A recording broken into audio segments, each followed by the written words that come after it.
Welcome back to another interesting tutorial about Adobe Illustrator. And in today's video, I'll show you how to change your UI interface design color in Illustrator. Let me show you how. The very first thing you want to do is to open up your Illustrator software like this. And the next thing you want to do is to come to the top right here. Go ahead and click on Edit tab. Then come down below right here. Preferences. Then from Preferences, go ahead and click on User Interface right here.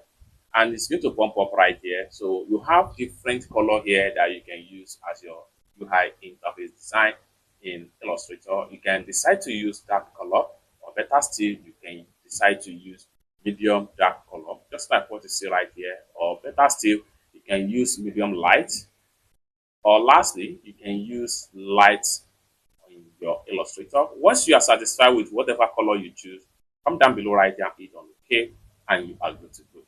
It's that simple. For more tutorial tips and tricks on how best to use your Illustrator software, consider to subscribe. Thank you so much for watching, and I hope to see you in my next video. Bye for now.